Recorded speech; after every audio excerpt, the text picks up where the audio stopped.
Hello, hello, hello, and welcome to Reality NSFW Rewind. Professor Tim watches Survivor Africa.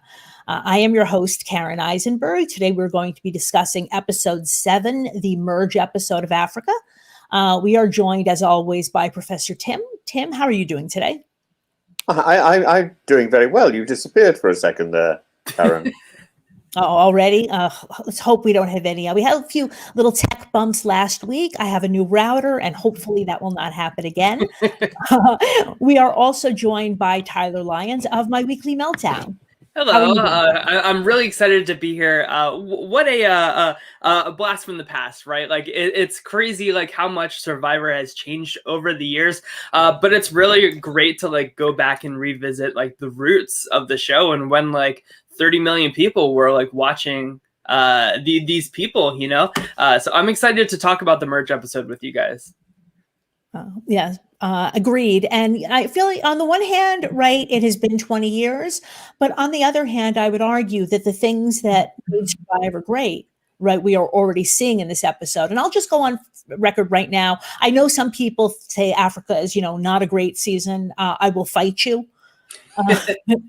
Every season has its stronger and weaker episodes, but I love this cast. I do love the location just because it's so different.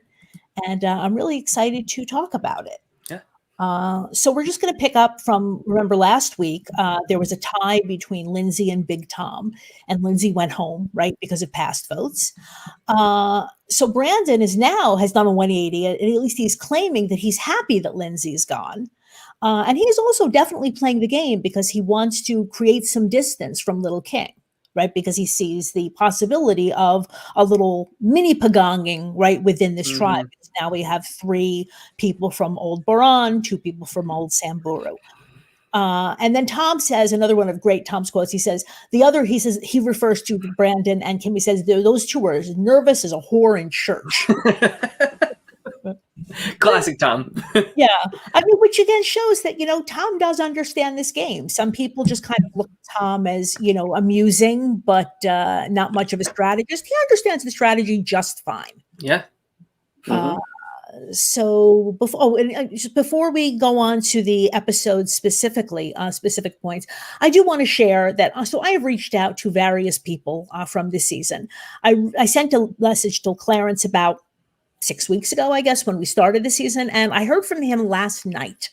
And there had been some discussion about him joining us today. That didn't work out. But I am hoping to have an interview with him that we will post either, sometime this week or possibly just at the beginning of our next episode. So watch my Twitter at Karen Talks a Lot for any updates on that. It would have been so much fun to talk about this with Clarence, and I do hope that it happens. So then we have Clarence has an upset stomach. This is another wonderful Clarence moment. He looks up. So after all the fuss he made last week about how badly he wanted chicken, right? He had the chicken. He was very happy the previous night. And now in the morning, his body is rejecting the chicken, which happens all too often on Survivor. And then he looks up and he sees, so he's not paying attention. He does his business. He looks up and he sees a herd of elephants. And he says, this would have been an embarrassing way to die. And I'm just like, I wanted to see more of this. I have a really interesting point about this scene in particular, though. I thought, we'll get into like the edgic of it all and like the editing and stuff like that. And how early Survivor is like still kind of learning how to edit their show. But I thought this was a really nice foreshadow considering that Clarence does go out here. He says, I let my guard down and I could have been trampled. And we fast forward to the immunity challenge where he lets his guard down and lets Teresa win it, which ends up him going home. So I just thought that was like a nice little like fun like foreshadow that the editors kind of like snuck in there. I like that. And then also, later in the episode, we see this because later we get to see Frank bond with the elephant, which we will discuss more, right? But just fun. So speaking of Frank, the next discussion we see is that Frank apparently is not familiar with the concept of brunch. So Tim, in the UK, do they have brunch on Sunday? Is that a thing? Well, I'd rather not, but They do. I don't know when it began, but I know it was talked about when I was a child. So we seem to have got it quite early. It's an American thing, isn't it? Oh Well, yeah. that's what I'm trying to figure out. I'm not sure if it's purely American, but it sounds like you've heard of it. But you're not a fan of brunch? Well, I'm always a fan of having breakfast at any time of the day. I don't think I'm a particular fan of calling it brunch. But I love anywhere that will give me breakfast at sort of 2 o'clock, 3 o'clock, 4 o'clock, 5 o'clock, 10 o'clock. I find places that shut down and say, no, we're not doing breakfast now, really irritating. You can get breakfast at any time of the day or night in New York, can't you, Tyler? You can. So like at a diner, you can get breakfast anytime, but brunch is really like a Sunday tradition here in New York City. Before COVID, like you would go out with all your friends and you get bottomless mimosas, right? Like that's like the big get for brunches is really? Yes, getting a little boozy. It's breakfast plus alcohol. Yeah. Doesn't I see? But you can have breakfast with alcohol anyway. My mother did. My mother made a habit of it. But I just I don't see why you shouldn't have champagne at breakfast. Perfectly reasonable. I don't do it as often as I should. Well, that's mimosas are right. It's orange juice and it is champagne, right? Yes. Not just wine. So yes. Yeah. Yes, yes. Yeah. No, Tim is making a face. No, I think champagne should really be neat and ideally pink. Once you've got that, I think absolutely breakfast with alcohol, very very good idea. Yeah, and eggs. I think one needs to have an egg for breakfast. Yeah, but Frank's reaction to this was just so lovely. So he's like, so what is it? And Kim J, she's like, well, sometimes you get seafood, sometimes you get again because you can have kind of anything for brunch. It generally is breakfast items on the menu plus other things. There was a place we used to go when I was a child that had all the breakfast stuff, but they would also have standing rib roast and all these kinds of things. Frank is just you can have anything and call it brunch as long as you're serving it between like 11 and 2 on a Sunday and there's alcohol involved. You should try Turkish breakfast. It sort of goes on forever, and it's phenomenally huge and cooked. Lots of it is cooked. What do they eat for breakfast in Turkey? Everything, lots and lots of. You end up with a table heaving with goods, and you just go through it and take a little bit of everything. And it is a big meal. I think we're a little ruined in the West by thinking that breakfast is a nibble as you go as you run off to work. Understood. It's the same thing in Israel, and just geographically, Turkey is quite close to Israel. It's about a 40-minute flight. And so Israeli breakfast, it's the same, right? That is one of their main meals because people would get up at 3 and 4 in the morning, go work in the fields for a few hours before it gets hot, right? Then have this enormous spread. Oh, absolutely. You eat after you've been foddering. After you've fed the animals, you come back and then you have your food, generally the things the animals have produced. Tyler, what do you have for breakfast normally? Yeah, what's your favorite brunch dish? Let's see. I really like pancakes, but I'm a really picky eater. So if I'm having pancakes, it's with butter only, not syrup, which a lot of people find very weird. Not a big syrup person. But I'm also my family's from the South, so I always enjoy a good chicken and biscuits situation. So one of those two things probably. Chicken and biscuits. Yeah. So fried chicken with a buttermilk biscuit, and you kind of put it as a sandwich, but it's so good together. Is that a sweet buttermilk biscuit? No, I would say it's more savory. But it's especially if you have a hangover from the night before, that's the perfect hangover food to help you get rid of that. Oh, I recommend champagne. It solves all problems. But I have to hurry over to New York, and you have to show me all these things. Tyler. Oh, absolutely! Come anytime. I'll show you all the good brunch spots and all the good Broadway shows and all that fun stuff. Oh, we will definitely take you up on that. And do you favor a particular ethnicity of food? Because you have everything available in New York, don't you? Yeah, I really like going to Chinatown and getting like some good like Chinese or Vietnamese. Those are like really good, authentic Asian dishes. So probably one of those, I would say. I'm on like a big Vietnamese kick right now. So You can't have Thai in the morning; it would blow your head no, off. no, that's more of an evening meal. But I mean, if somebody says let's get Thai at like 11 o'clock in the morning, I'm not going to say no to that. Yeah, that produces wind elsewhere. Yeah, and also with Thai food, I feel like rather than wine, you need beer. And I'm just Yeah. not Do up you for really? beer at 11 in the morning. Yeah, anything spicy like that, I feel like you really can't pair it with wine. Yeah, I feel like a good cider would pair well with Thai.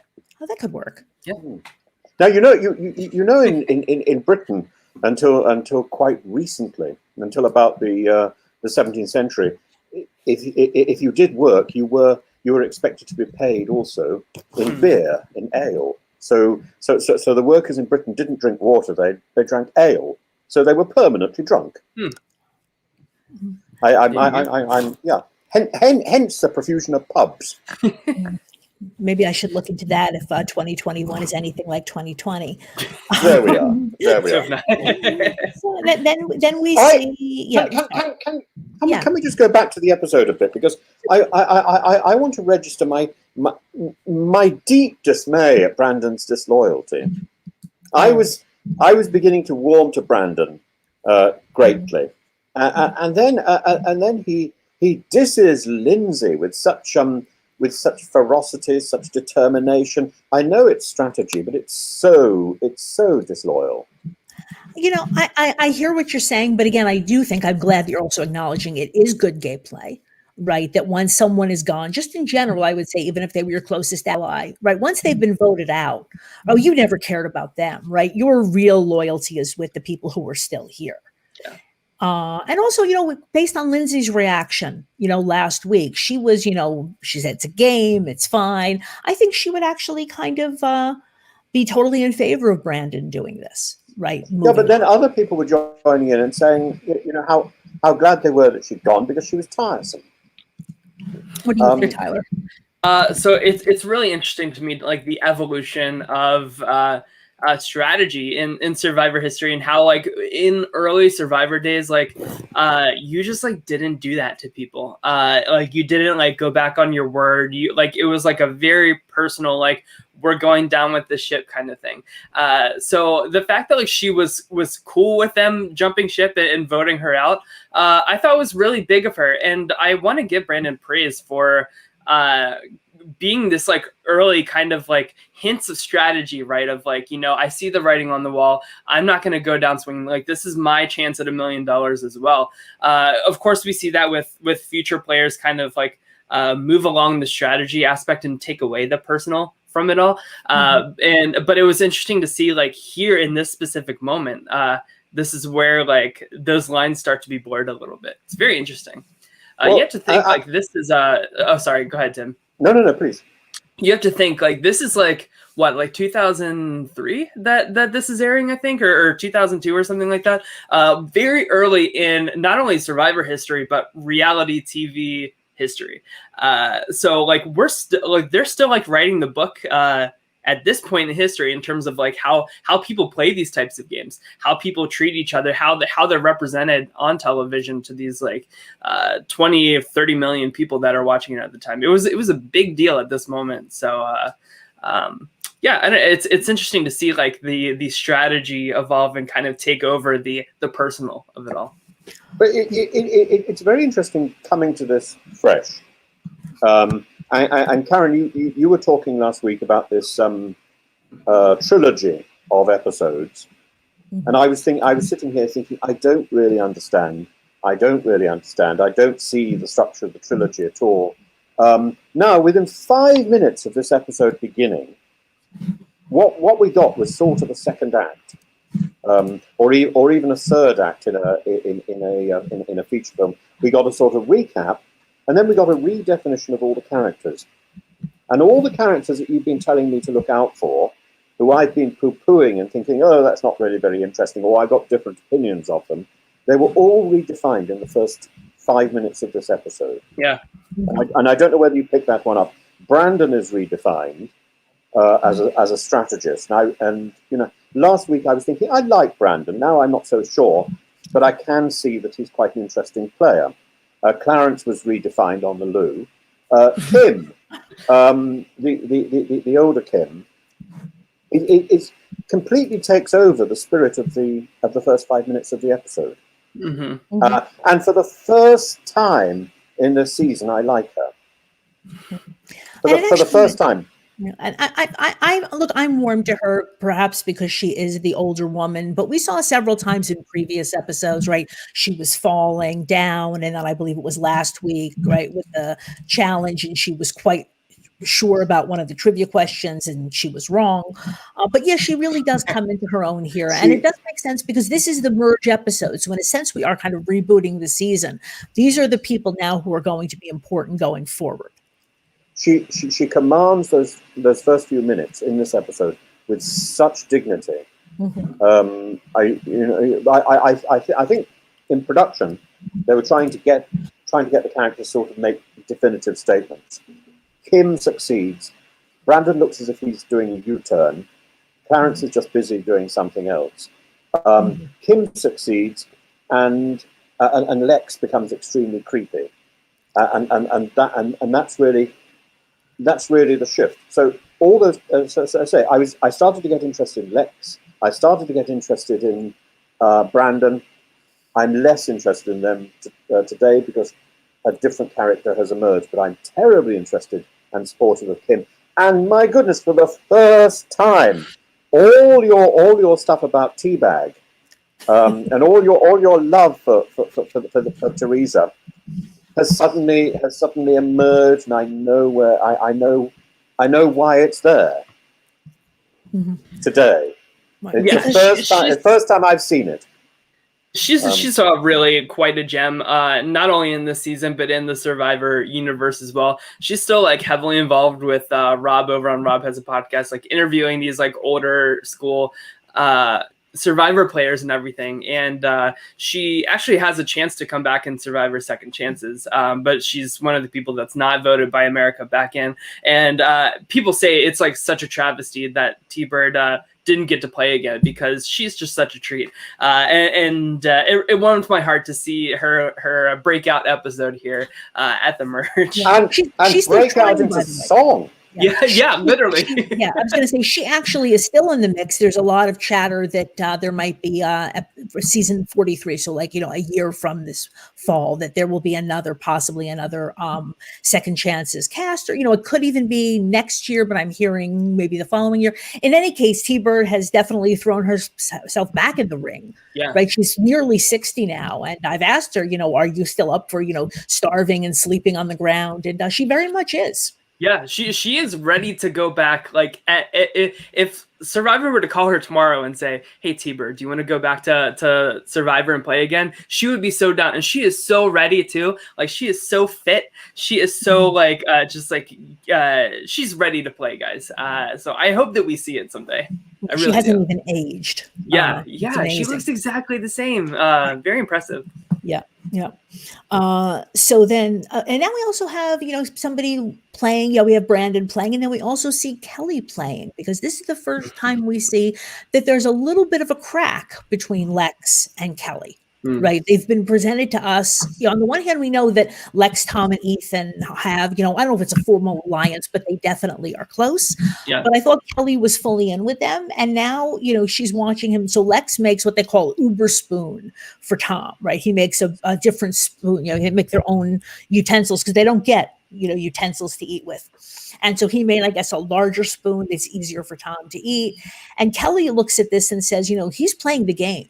Right. And she's annoyed at this. Right. She sees right through this. And she says, I'm ready to vote him off, because we don't know if there's going to be a merge. And if there isn't going to be a merge, he needs to go. Mm-hmm.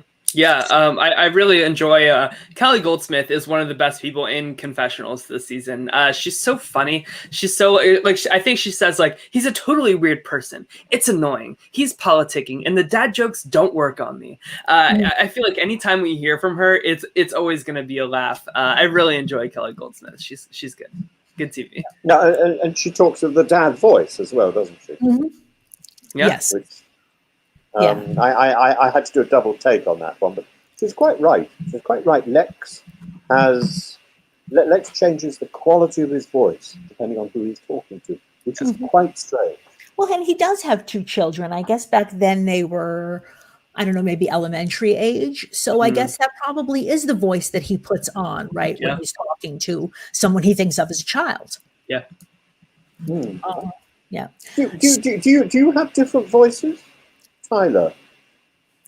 I feel like I have I feel like I have like a podcasting voice, right? Like anytime I'm like done one of my podcasts and I go like talk to my boyfriend in the other room, I have to like turn off this like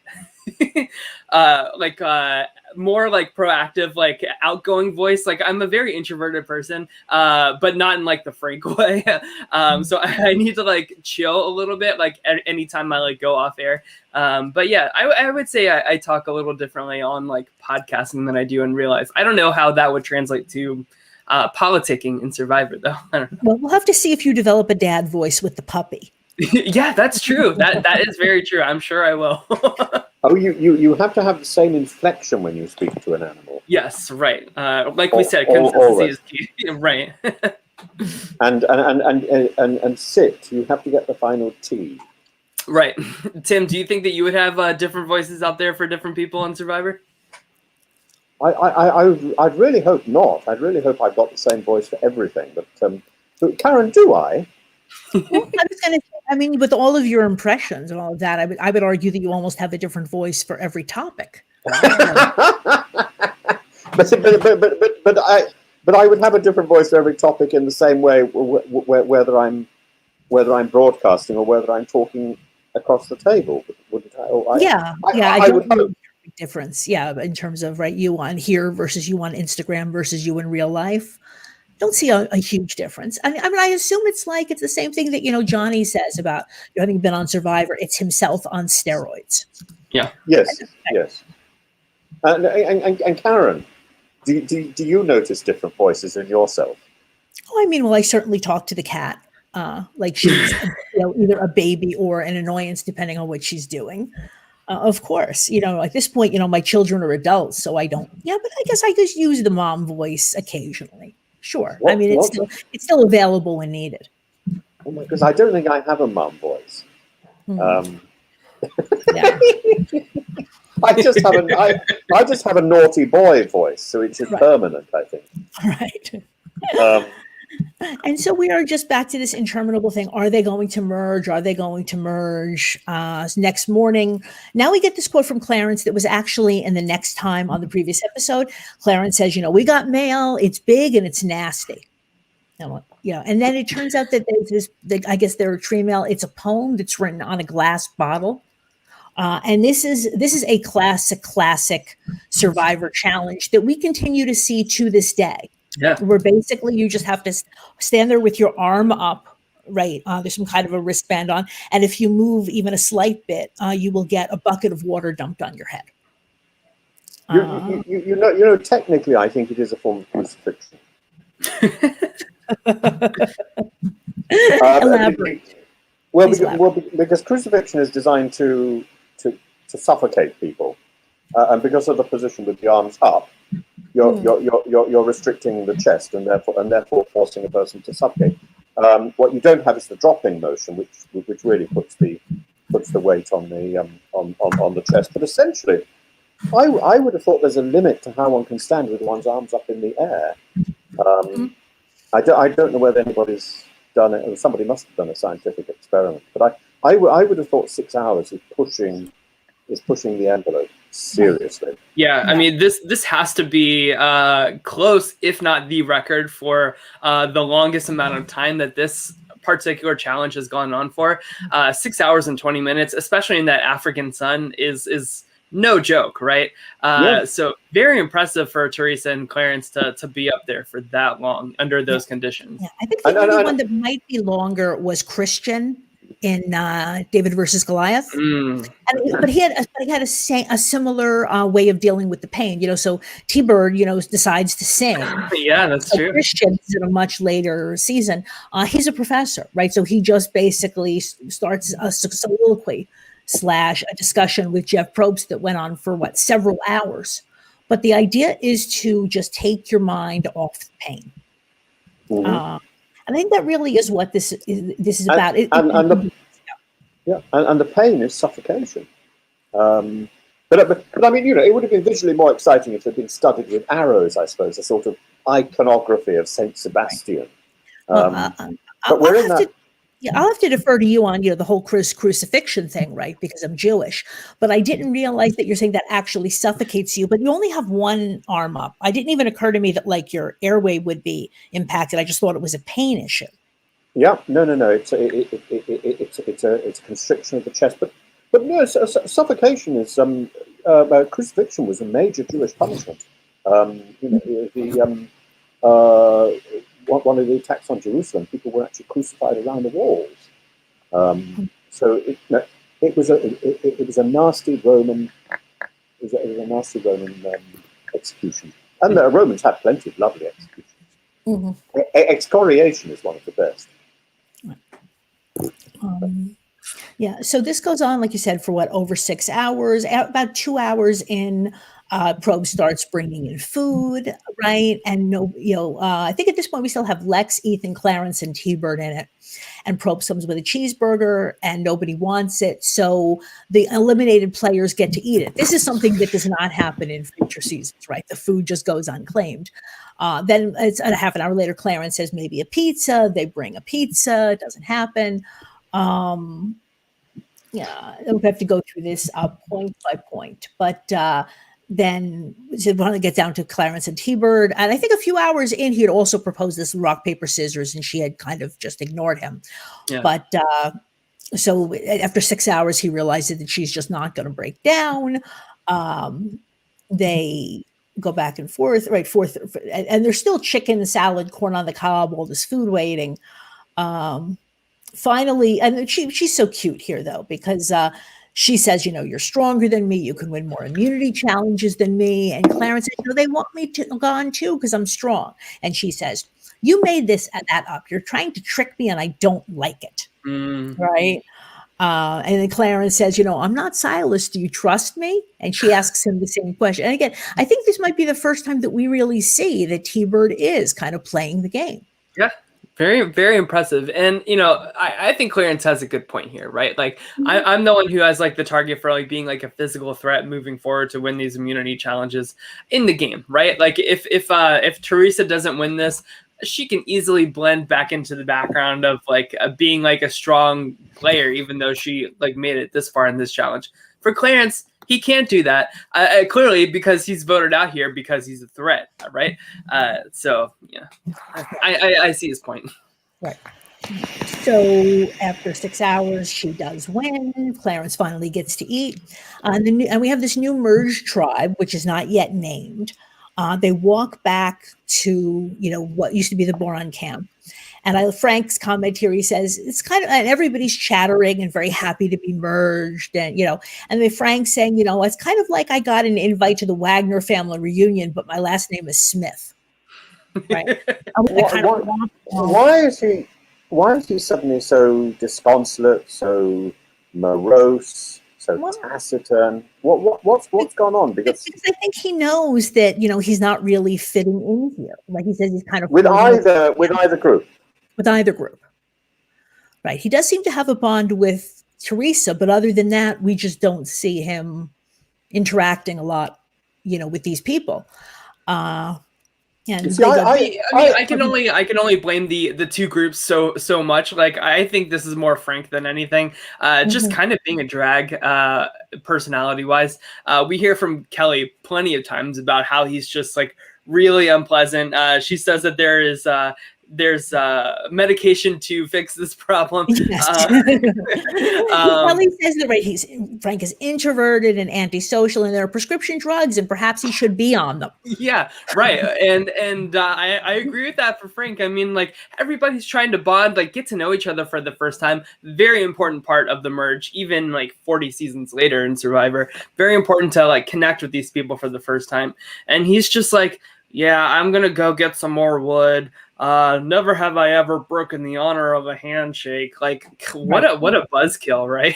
Yeah. So this game was fun. So this is, I they call it I never, or I've heard it as never have I ever, Yeah. right? Where you go around and everybody says something that they haven't done, right? So Ethan starts with like, I have never walked in a crowd naked, and then Big Kim's comment is, does thong count?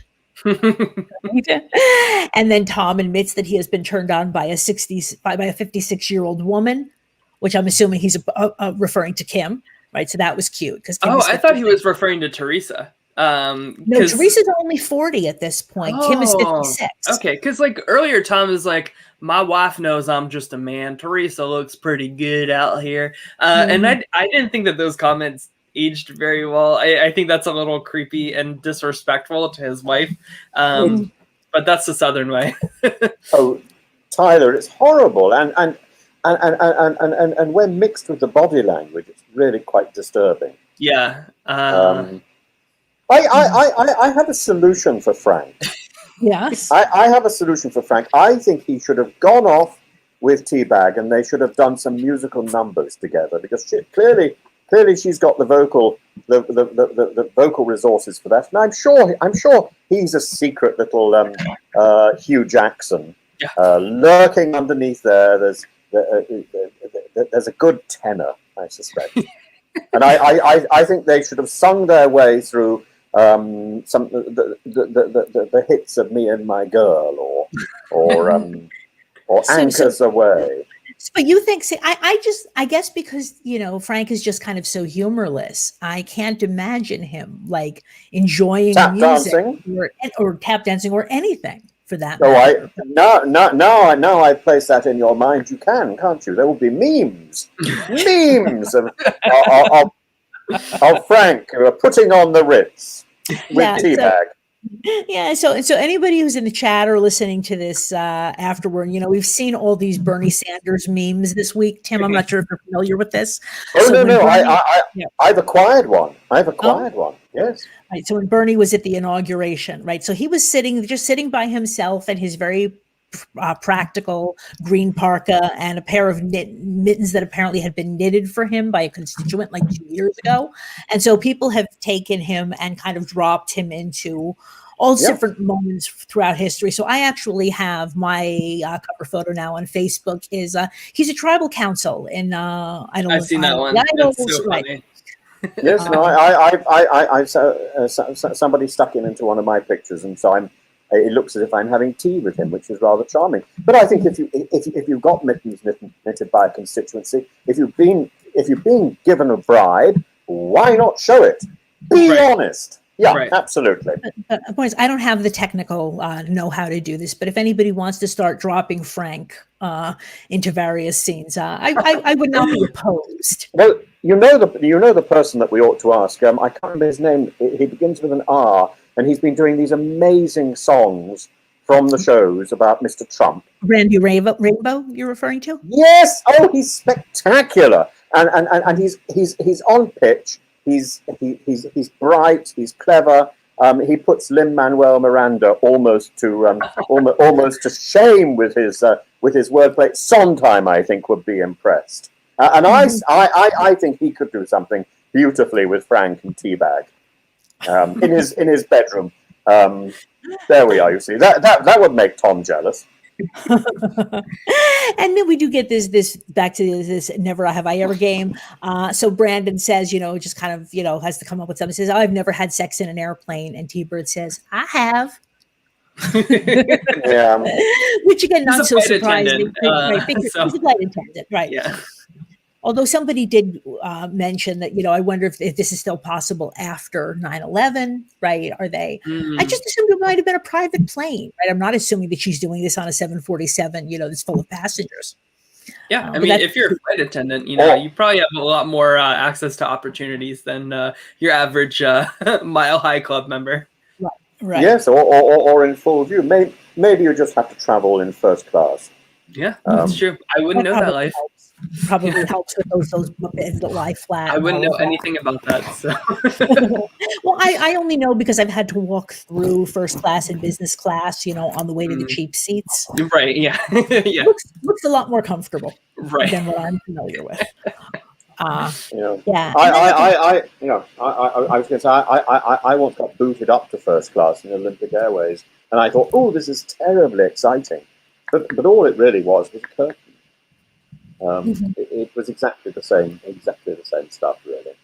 So yeah, but the lounge was great.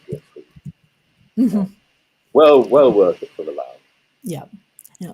And then Frank again, they're trying to get Frank to play. And, Frank does say, "Oh, fine, I'll participate. I just want to get this over with."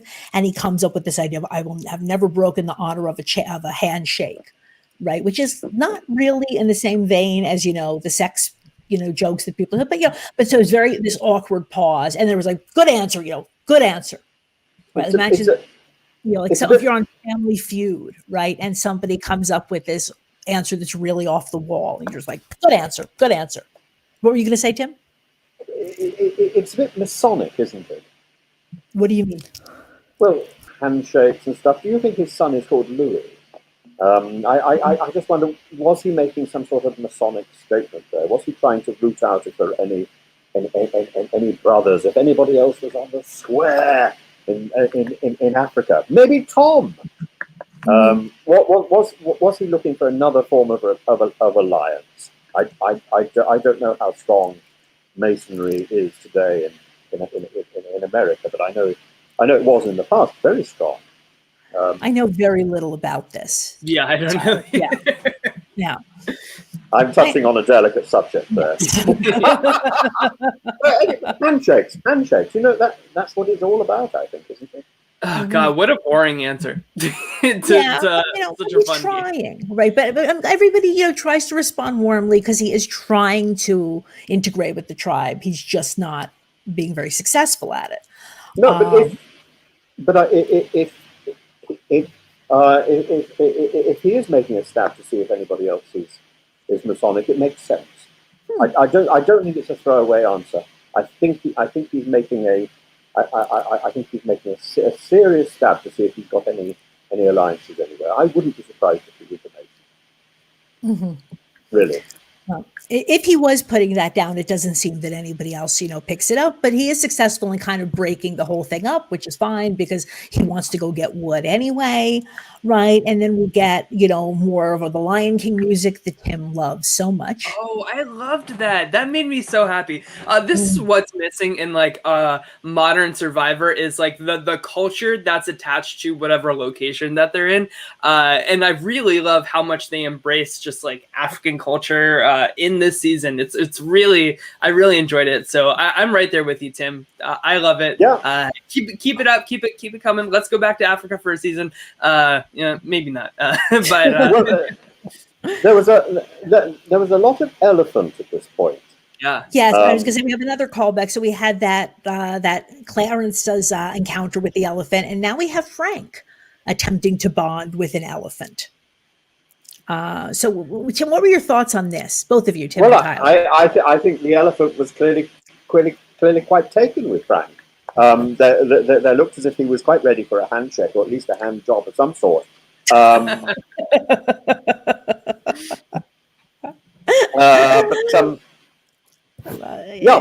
It was awkward, but it was also, I felt, kind of sweet, right? Where Frank is watching the elephant, like kind of wagging his tail, and so he takes his arm and trying to like make the same kind of motion. And what do you think, Tyler? I mean, it was weird. I'd like to think that the elephant is trying to literally tell Frank, you're the elephant in the room here, in terms of like just being awkward, just being like really antisocial. Like, yeah, the elephant's like swinging his trunk. He's trying to say like, just have some more fun, right? I'm not doing this for any reason except to just have fun. So that's what you need to go do as well. Like, it's not. Was it the same elephant that Clarence had seen? I would like to think so. In my heart, it is. Yeah. I think so. I didn't check, but presumably there must be some defining characteristics. Yeah. So I mean, you can tell 100 goats apart, Tim. So I have to find somebody who cares for elephants. Exactly. I'm not very familiar with elephants. I've not met very many. But he looked like a nice boy. But yes, it's. Gosh, did you not? Just before we got the elephant bit, I got a note saying Tom Predatory. I can't remember what that's about, or if we've actually covered that. Did you say it again, Tim? That Tom what? Tom Predatory. Predatory. Is that all the stuff where he's talking about his friendships, or is there something else? There's a sort of mood where I just found myself feeling very uncomfortable about Tom. Well, you're talking about his comments. Maybe you're going back to his comments. Maybe I'm going back too far. And Tim. Right. Again, I didn't have a huge problem with it, but maybe if you go back and you look at it with a 2021 lens, it's a little bit more, problematic. I don't know, but we'll see later, right? With Brandon. Sorry for scratch. Well, I don't think it's any more disloyal than Brandon's disloyalty to Lindsay, really. There's a certain disloyalty which is flowing through this episode. But then maybe if you're going to take two tribes and turn them into one, you've got to look at where your loyalty lies. Right. Yeah. Right. So then we move on. So now we have our tribe flag and the name. So Lex comes up with it. They're going to be called Majimoto, which is Swahili for fire and water. Okay, that works. Brandon this is a mess though, right? Like them like trying to figure out first of all the actual name and then like how to like pronounce it correctly, which word comes first. It was messy, right? Right. Yeah, and they do seem to spend not just in this not in this season. Often there are these long drawn out discussions about naming the tribe, and does it really matter? But they don't really even show it to us anymore. Right, but back in the day, it was a big thing. You paint the flag, and apparently Clarence is the painter here.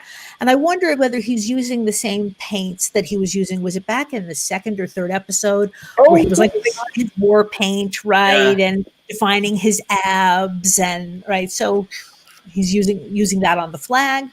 And then Lex, of course, comes in, and he wants to, without being the leader, kind of taking the reins here. And he says, the person who's being voted off tonight, doesn't have a clue. I want to take them aside and tell them. And they don't tell us who it is, but we'll see a shot of them. Right? Mm-hmm. And then we have Kelly also saying, referring to him as Grandmaster Lex, right? Everyone bows down to him. I don't know why. And Tim, I think we were talking about this also last week, right? The whole danger of, you don't want to be seen as the leader. Yes, absolutely. And Lex is damaged because of this, isn't it?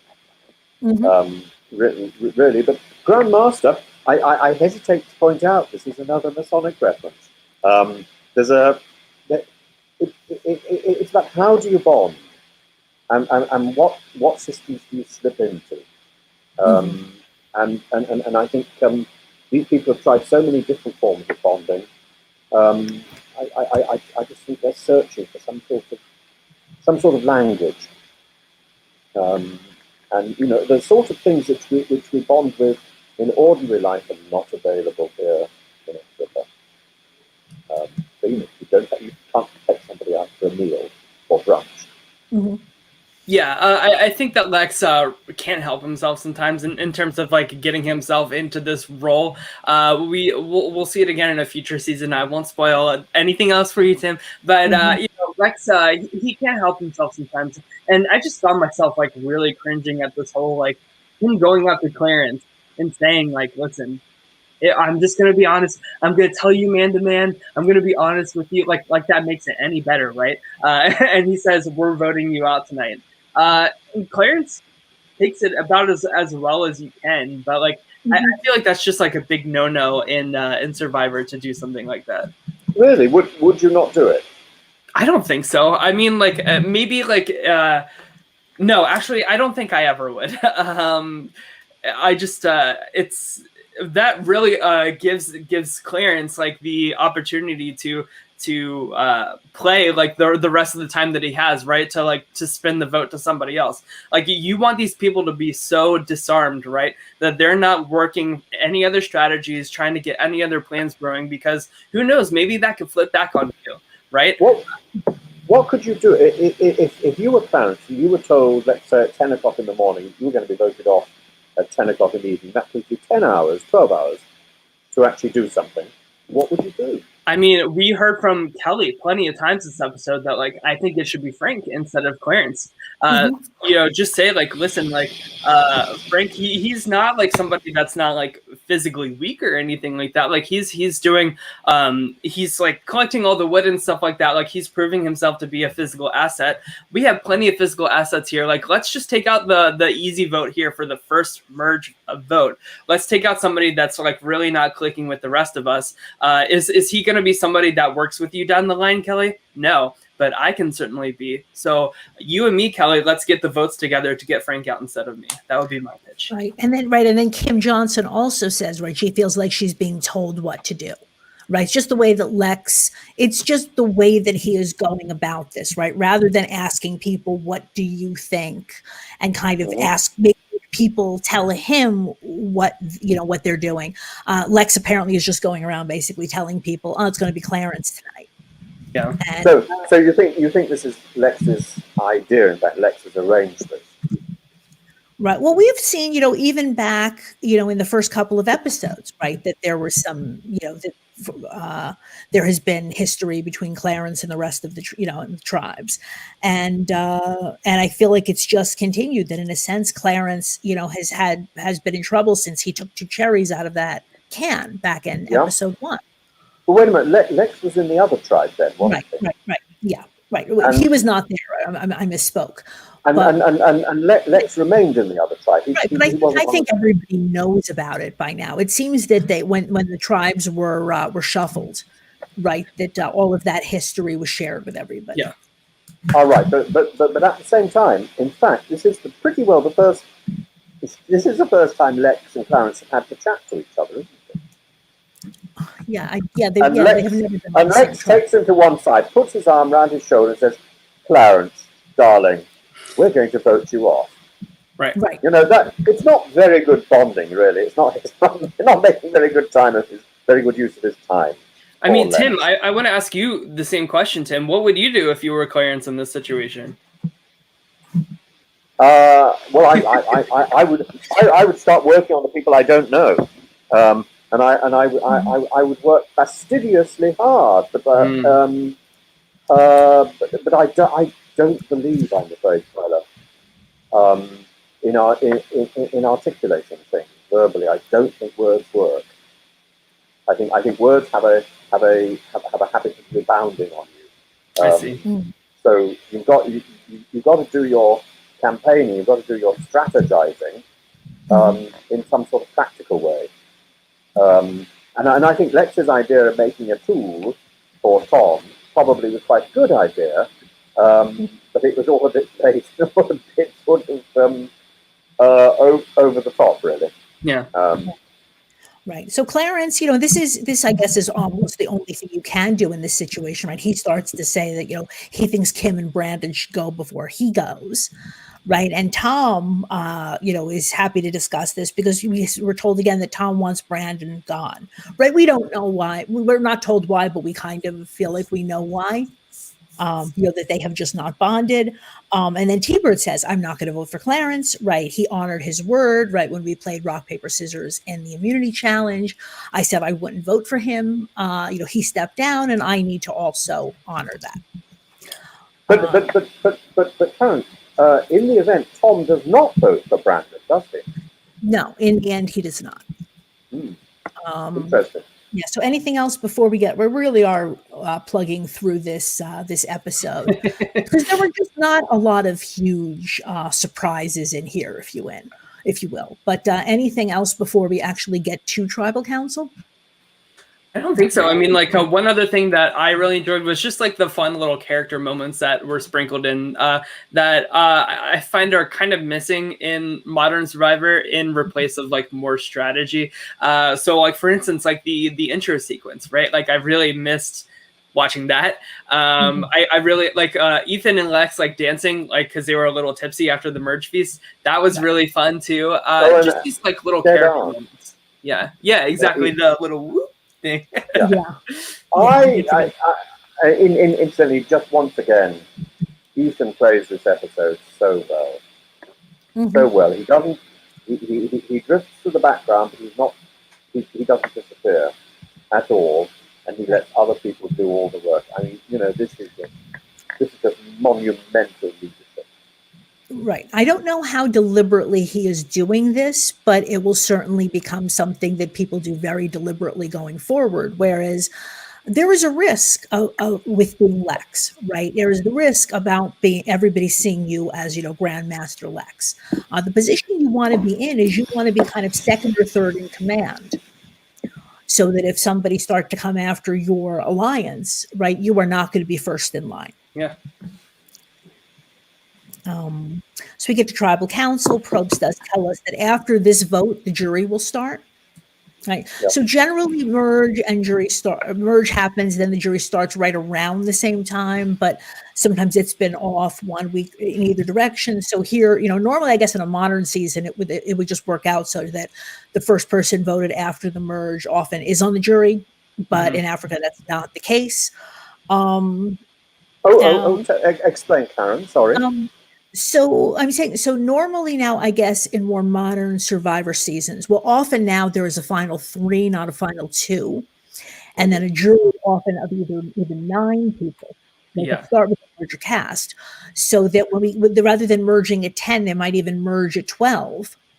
But whoever is still left at that moment when the merge happens, whoever's voted off at this point will be the first person on the jury. Yeah. And the same thing is happening here in Africa, isn't it?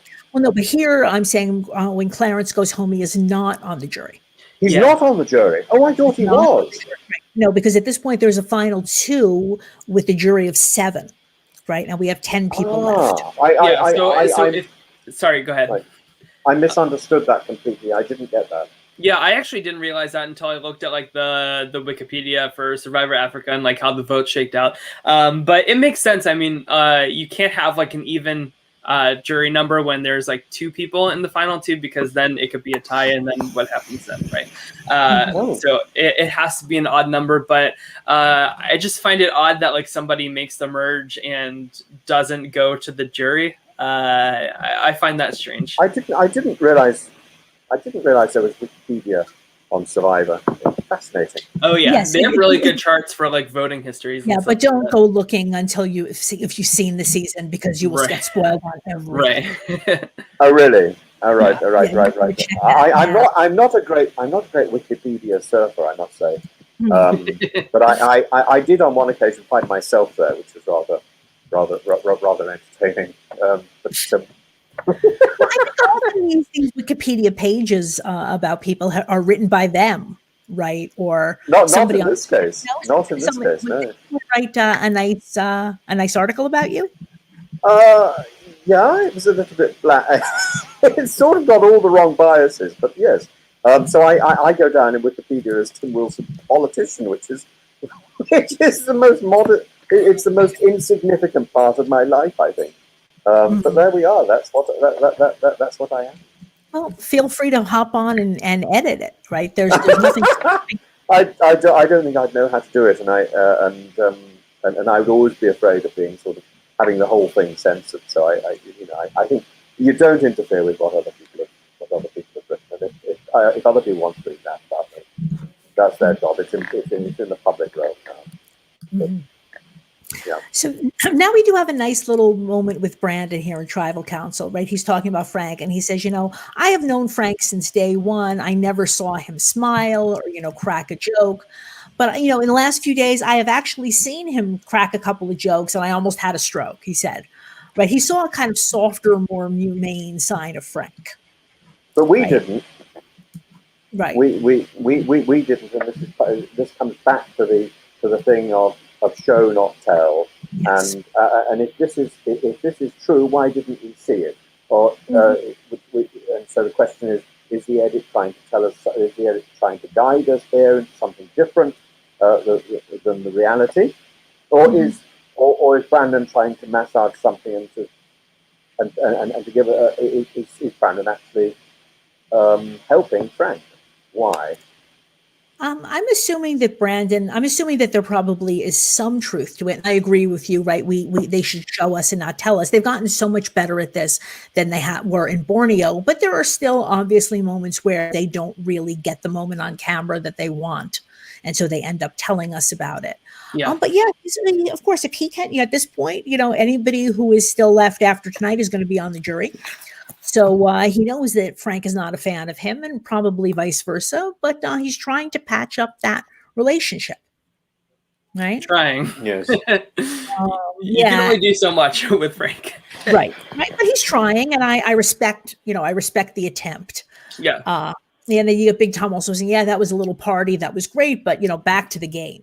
Yeah, right. I mean, I have to respect Brandon for just trying to play the hell out of this game, knowing that it's probably not going to work out, but he's going to try, right? I think that's pretty admirable. Well, it's not going to work out for him. I mean, he's late in everything that he does, and he's quite gauche, really. And as I say, I had hopes for him last week. This week, so much last week, and now he's gauche and he doesn't have a chance. Yeah. I mean, it hasn't changed my ultimate prediction for the entire series at all.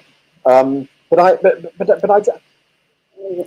this episode has done is to lever Teabag right up, because I just think if she's got a voice like that, she deserves to be in the winning in the winning group. And Ethan, I just think he gets better and better and better. But he's not necessarily making better and better television unless he were in a silent film. And why? Let's not poo-poo Buster Keaton. He does very good silent films. Maybe he could do a remake of Sunset Boulevard. But I still think he's got winner written across his forehead. Like there is no tomorrow. Tomorrow. I love you tomorrow. What makes you say that though, Tim, as somebody who's watching this for the first time? Because he's just driven by a sort of outgoing charm, which has leader and winner written about it. He has a sort of confidence about him. And it's the same confidence that we saw in the first series, less so in the second series. The second series was a bit of a surprise to me. But the first series, I think, was predictable, and this one is predictable. And it was predictable about 4 weeks ago, I think. I think I said it about 4 weeks ago, and I haven't changed my mind. I'd be really, really surprised if he doesn't win. But equally, today, I think Teabag stands a much greater chance of being in the final 2 or 3 or whatever it's going to be. She's just got a dignity, that I hadn't seen before. Of course, I'm being led by the aura by the mystical aura with which Karen surrounds Teabag. So I know that something great is on her. But and Brandon, in contrast, doesn't have it. He was aspiring to it last week. He's lost it this week, and this week it's a sort of desperation. There's a desperation about Brandon this week, right? Mm-hmm. And if you contrast Brandon and Ethan, you just see it so clearly. Yeah, well, I think that right. And next, right, exactly. But I think positioning has a lot to do with how these people are reacting to their situations, right? Like if you're Brandon, right, and you find yourself in this position, what other option do you have except for just to throw shit at the wall and see if it sticks, right? Whereas Ethan, he knows he's in a good spot. He for this first vote at the merge. the physical targets are the physical guys are being targeted, right? He certainly fits into that category. So how does he kind of just like blend into the background? Just like you said, he's confident, but it's a quiet confidence. That's not like I don't know, just being like boastful about like what he can do physically. I don't think he's even that aware that he's doing it. Yeah, I think that's just who he is. I just think it's an instinct, and I think Teabag has also got that instinct. Yeah. And it sets both of those characters apart from everybody else. It's perfectly possible that somebody will come up sort of the inside and topple that crown. Yeah. But I think the crown is Ethan's to lose, and I don't see him losing it. And I think the only challenger would be somebody like Teabag now, because Brandon isn't. He doesn't have it. Lex definitely doesn't have it. Lex is taking on all the qualities of the fellow beginning with S. What's his name? Slug or something like that. What's Silas? his name? Silas. Yes. I used to have a teacher in Oxford who I called Slug. It's disappointing, I'm afraid. Just because he is too much out in front, right? That he's too visible as the leader. What, Ethan? No. I would love Ethan to be the leader. Lex's plan is being a very visible leader, and that can be dangerous. I don't think it's that. I think that he's not been very good at it. And he's pushing people. There's an element of the bully about Lex. He's dressing it up in nice words, but he's still nevertheless a bully. And you see it with the I detest people who come up to me and whisper snake-like things in my ear and then put their arm around me. I just think, go away. I don't need this sort of stuff. I didn't need the snake stuff in the first place, and I certainly don't need your arm all over me anyway. You probably smell. So it's I didn't like his conversation with Clarence. I think it made tremendous television, but we've seen villains like that in Shakespeare plays, and that's where it belongs. Right, and we see people again like Kelly and Big Kim, who we thought were, maybe not formally aligned, but certainly we thought they're minor, yes. Right, that there would be, and they're both already voicing the idea that they don't really like the way that they are being treated. And again, they're beginning to define themselves as serious players in this in the merged camp. So I think Kelly and Kim, the people to look out for, Kelly, Kim, Teabag and Ethan.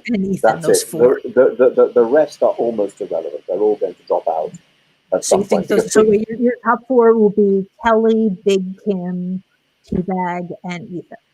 Yep, absolutely. And I think it's only a matter of, you see, Tom is going to shoot himself in the foot. That's even literally.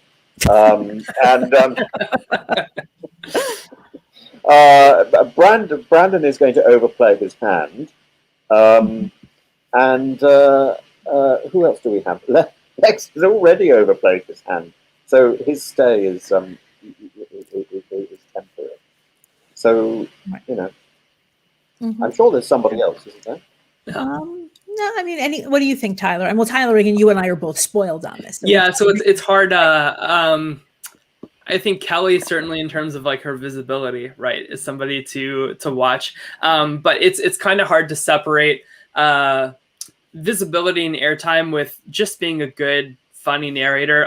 Eliza, who you guys had last week, is certainly a really good example of that, right? Somebody who is just like extremely funny, good in confessionals. Therefore, when the editors are picking like what makes the best TV show, oftentimes it's what she says compared to what Frank says. You know what I mean?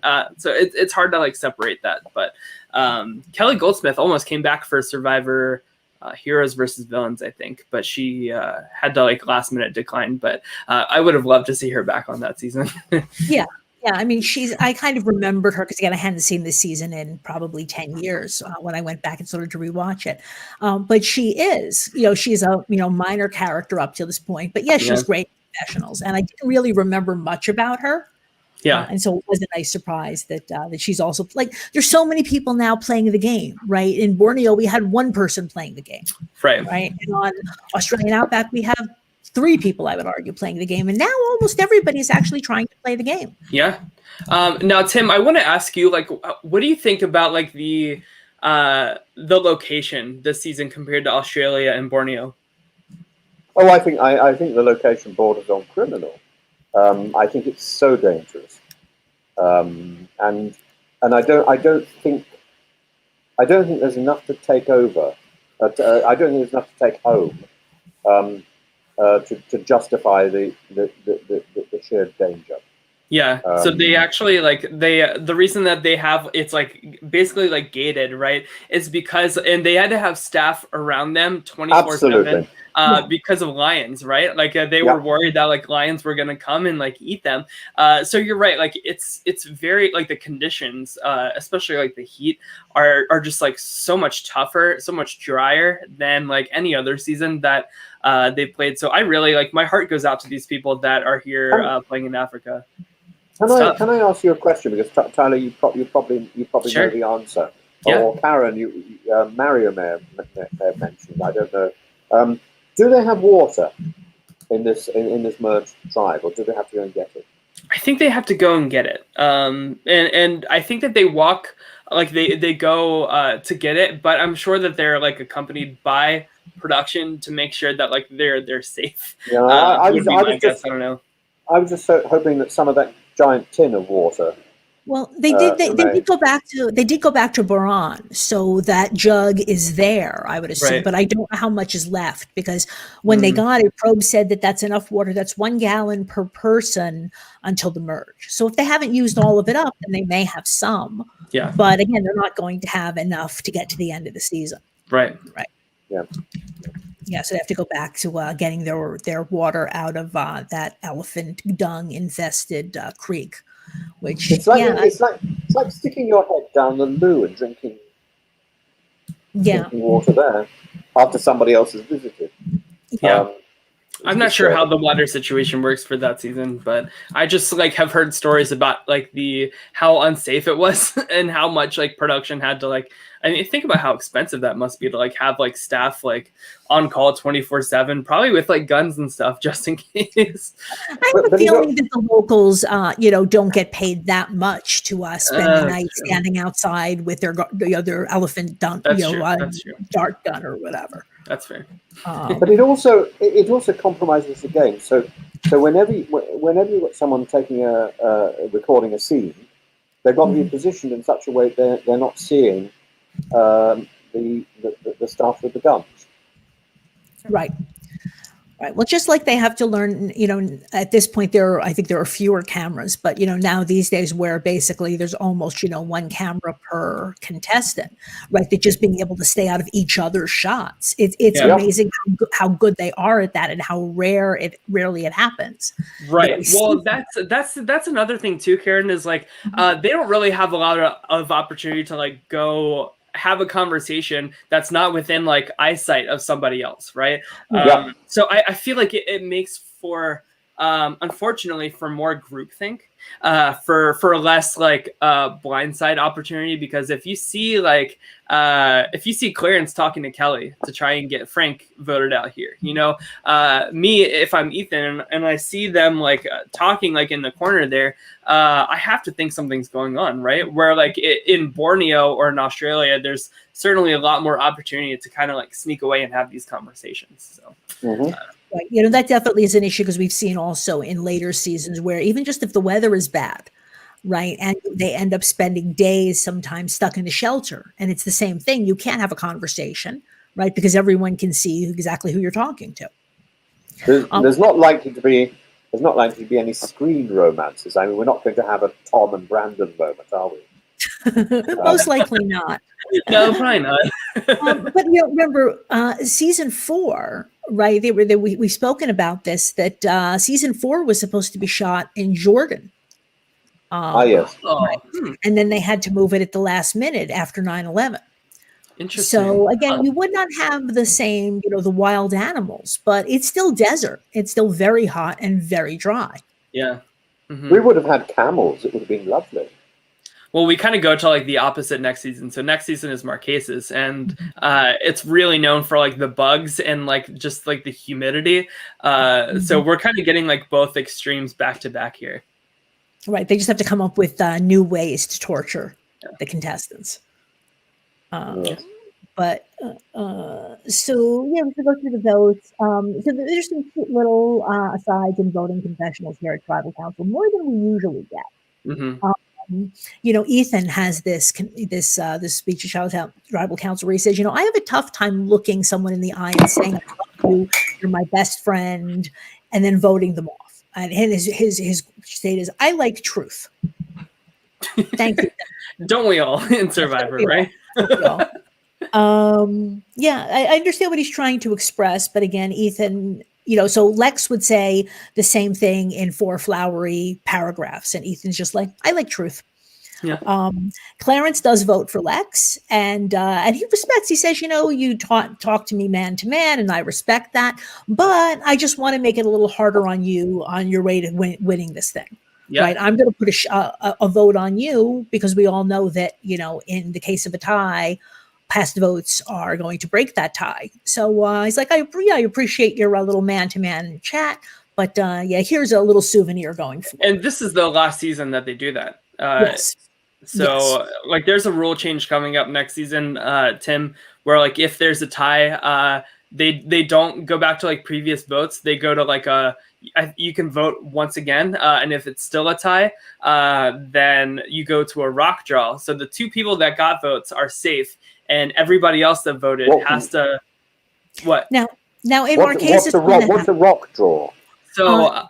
Go ahead, explain, Tyler. I'm just going to ask: did they know that going into Marquesas before it happened, though, or were they also surprised when it happened? I think they were surprised because it happens in Marquesas, right? And I think that they think that it's the other way. So, Tim, what happens after this season is moving forward, and this is still like a rule that is like carried today in Survivor 40, right?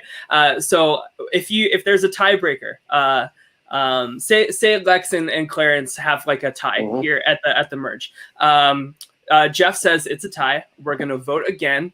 And if it is still a tie, then Jeff will ask, all right, it has to be unanimous, either Lex or Clarence. And if you guys can't agree on unanimity for one person to go home, then Lex and Clarence are safe.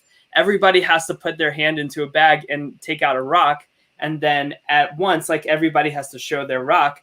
And one of those rocks is white and the others are black. Whoever has the white rock goes home. So it's like you're kind of like you're like gambling your own life over like a tiebreaker. So like how important is keeping this person to you? But that's wonderful. Yeah. And there's some really good TV coming up in various seasons. Yeah, because they have, like I said, several opportunities to resolve this themselves. But if they are not able to resolve it, then they're all in danger, except for the 2 people who originally got votes. Exactly. It doesn't happen a lot in Survivor history. Like, so we'll see it next season in Marquesas, but it doesn't happen again until season 27, Blood versus Water. So that's how, like, because like people know that like they could be gambling with their own life if they force this tie, right? I really like that change because like instances like this where like Clarence like knows that he's going home. Literally, he's been told that he's going home. He can kind of like say F you to Lex and paint a target on him as like, like we can have a tie with Lex. Lex will go home here because he has a vote against him. So I think that this changes for the better. I don't like that rule in seasons 1, 2, and 3. And I'm glad that they kind of went back to the drawing board and figured out a more strategic solution to that. Right. Yeah. Because like what happened to Lindsay again, if it wasn't for that whole thing with past votes, query how far Lindsay would have gone in the game. Yeah. Um, so T-Bird also, she votes for Lex because she echoes Clarence's words. She says, "I'm a wonderful, fascinating person, but your leadership and your strength makes me nervous." Yeah. So same thing, she puts the vote on him, partly because, again, she said she wouldn't vote for Clarence, but also, let's handicap somebody who I think might be competition for me. Yeah. So I do feel like we're losing that. I mean, on balance, Clyler, I agree with you. I think this new way of resolving ties is better. But you did lose that one little idea about, okay, if I'm going to throw a vote on somebody, who am I going to throw on? I just think that's too much power for somebody who's going home. To be able to influence the game. Understood. So who is the other person who voted for Lex? Teresa. T-Bird, because she said, because when they, when they were last at the immunity challenge, right, that he agreed to step down, and she agreed that she was not going to vote for him, and she does honor that, right, even though she knew that it was a moot point, that that he was still going to go home. She did not vote for him, which is all she promised. And then we get Clarence's final words. He said, "I lost because I was strong." And in this case, it's true, right? Sometimes we see people voted out, or just, they voted me off because they were scared of me and off. And it's like, no, they voted you off because they couldn't stand you. But in this case, that's not true, right? Clarence went home. Yes, he had a little bit of a rough start, but most of the reason that he was the merge boot was just because he was such a physical threat. And that if he'd stayed in the game, they were afraid that he was just going to continue to win immunities. Mm-hmm. So we say goodbye to him, and he says, "I didn't dishonor myself or my mother. Yeah. And I'm glad that I got the opportunity. I'm lovely, lovely goodbye. I had no problem with it at all. Like I said, I'm sorry that he went through what he went through in the first couple of episodes, but I don't think that's really why he ended up going out here. It's just he is such an obvious physical threat." And he proved it in the challenge, right? He stood up there for 6 hours. Was he the right person to go? Oh, I think so. I think so. You wouldn't have chosen anybody else if you'd been blessed. I mean, the argument would be, do you want to take out a big strategic threat? Do you want to take out somebody like Lex here? But for a long time, and this isn't always true, but even to this day, often the kind of prototypical merge boot is a big physical threat, or an otherwise very big threat that everybody can kind of quickly agree an alpha on. male, yeah, an alpha male of some sort, right? Yeah. I think that this is to answer your question, Tim. I think that this is a missed opportunity by Kelly to kind of get troops together to go after Lex, to go after Frank. And I think like maybe it could have happened if we were further along in the evolution of Survivor strategy. Why would nobody go after Ethan? Why can nobody see what I can see? Probably because everybody is the hero of their own story, right? Like everybody out there playing considers themselves the Ethan. They consider themselves the best of the best, like the player that's like rooting to succeed, right? I feel like it's hard out there to, especially when like half these people like haven't played with Ethan yet, right? So they don't even know him. So it's hard. Like maybe given a little bit more time and they can see like the magic, the charisma that he has, right? That's able to kind of like push him through. But I don't know. It's there's a lot of people here at the merge, so it's easy to kind of like kind of fall back into the shadows. Yeah. Which he does, of course. Yeah. Seems very impressively. Yeah. Clever boy. Yeah. So now we just go for next time. We get to see that they will compete for an unusual reward, and it is unusual. Lex goes on a witch hunt, and T-Bird makes a plan.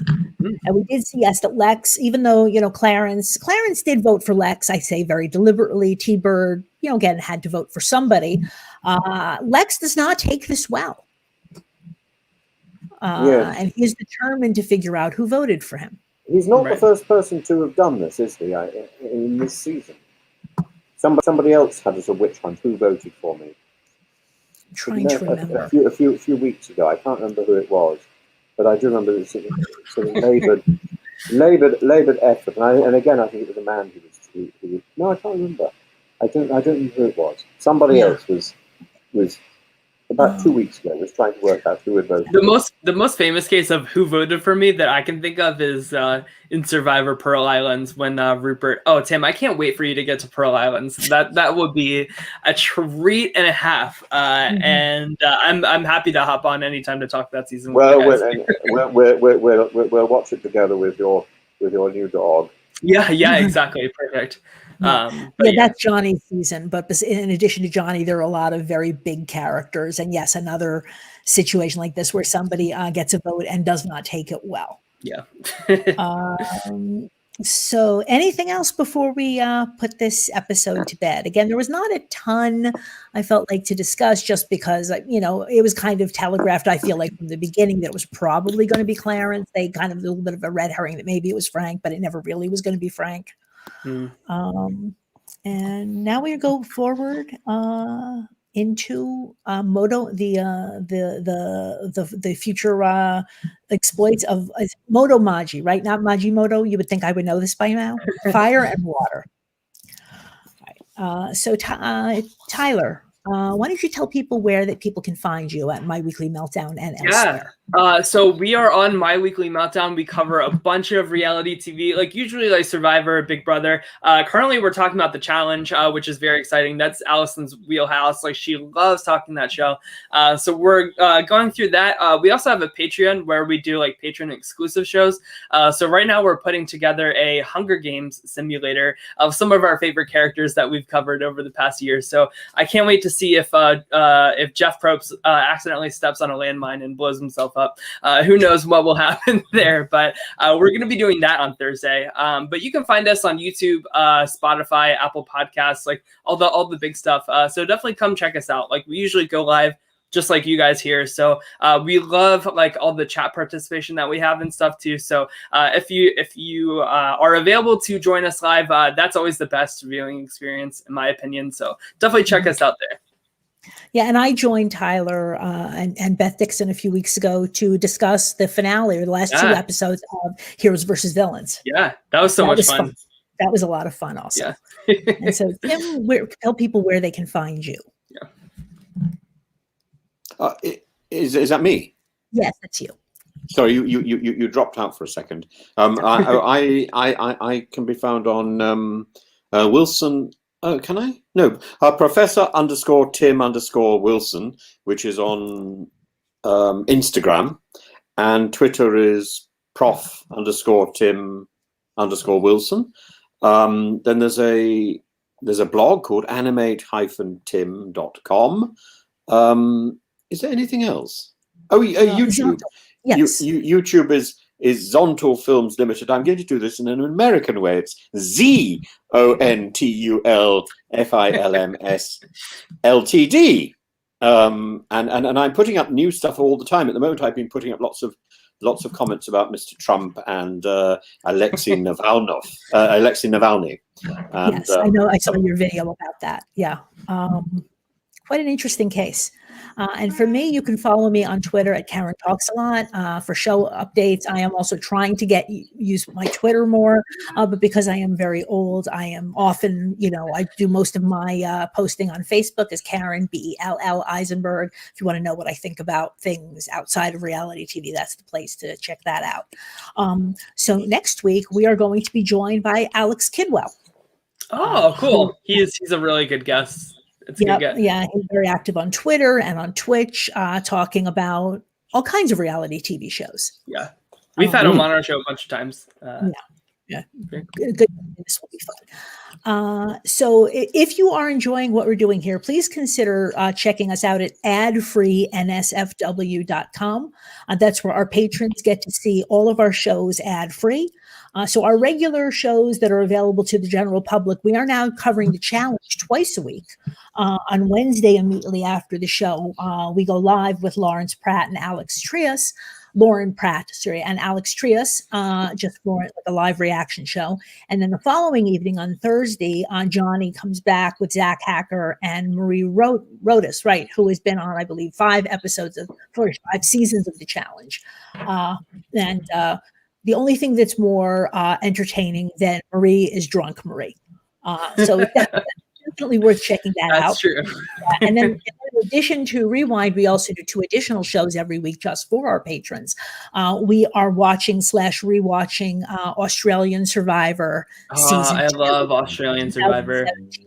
Yeah, I think one of the great seasons of Survivor anywhere, Totally, and really totally. better than anything that's come out in at least the last 5 or 7 years in the U.S. Yes. So that's fun. And then we also do a weekly Q&A where you can ask us pretty much anything, and we will answer it.